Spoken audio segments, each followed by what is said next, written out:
Good evening, everyone. I hope you're all well. It's been a while since my last video as part of this series. This is the last one, the 12th video in the series of mentoring, lockdown, careers advice videos that I've been posting for the last few weeks. I'm going to move on to a different subject after this and have another series of 12 videos, which I'll introduce to you in the next few days.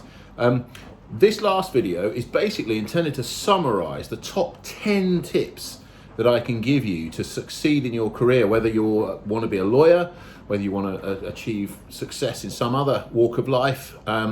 This is basically the kind of distillation of all of the different strands of the different videos, and thankfully I've had some great contributions from guest contributors, and I still welcome those. If you want to make a guest video, just drop me a message and we can have a talk about that.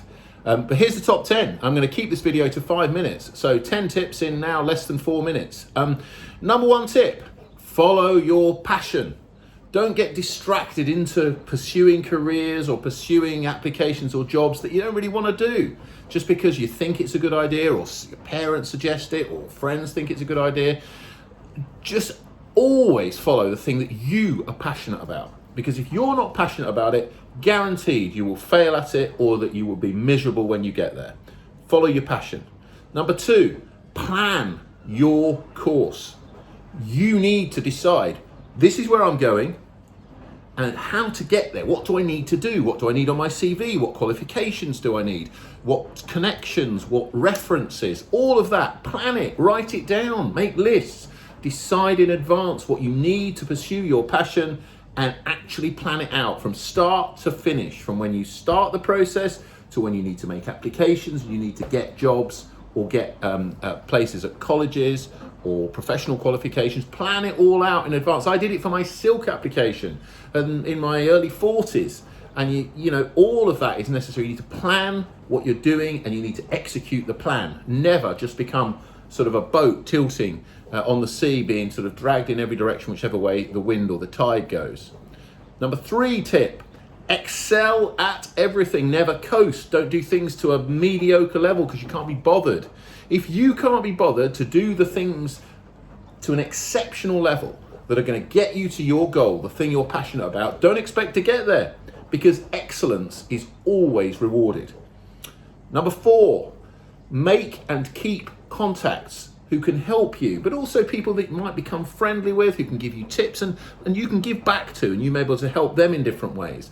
Contacts are really important. You need a network of people to support you with work or with support and applications and so on. So always look for the opportunity to make connections with people who have relevant information or can give you relevant support or can connect you up with someone else that can help you. Contact, really important. Never let that network go. Really, really important.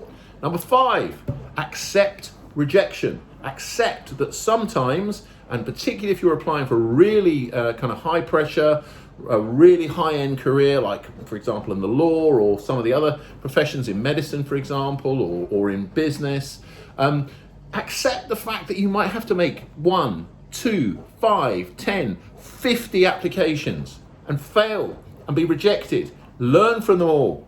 Learn from them all. Because that's tip number 6. Learn from what doesn't work. Learn from the mistakes that you make. Don't just sort of blame someone else or fall into that trap of they didn't understand me or they didn't get my message. You're responsible. Take responsibility by learning from what doesn't work and doing it differently and better next time round. Number 7, CVs. Make it perfect. If your CV's got typos in it, don't send it to me, because I will probably reject it, because I'm not interested in people that can't be bothered to get their CV right. If you can't get your CV right, when are you going to get the next legal document you have to prepare right? Why should I expect that? You can't even sell yourself, let alone something that you might have to prepare on behalf of a client. Number 8, only apply to places you actually want to go. Don't apply somewhere and then when you turn up at the interview say, well, I don't really know why I applied everywhere. Apply only to places you actually want to join. Number 9, research the places that you apply for, in particular when you go for interviews. If you know who's on your interview panel, find out about them. whether they're a lawyer or whatever walk of life they're in. Find out what their career history is and what their achievements are. And learn a little bit about them. You'll be amazed at these tiny personal touches in interviews where you say, well, I know Mr. X that you were involved in this case, and I found it really interesting. And if it's, it brings me on to my last point. Be true to yourself. Be honest. Be straightforward. Don't make stuff up. Don't embellish. Don't put a picture of yourself on your application or on your CV or in the interview that's not right and that's not true. If you do that, you'll be found out, because high-level interviews are conducted by high-level professionals and they can smell bullshit. So don't use bullshit. Use the truth. Be honest. Sell yourself for who you are. Don't pretend to be someone else. Because if you do that, you'll get found out and it won't work. You need to have the confidence to put you forward and sell who you are. And if they don't want you as you are, then it's not the right place for you. It's as simple as that. Final point. Don't trust a QC or any other barrister when he says he's going to stick to the time limit. I said it was going to be 5 minutes. It's 6 minutes and 11 seconds, and I'm out.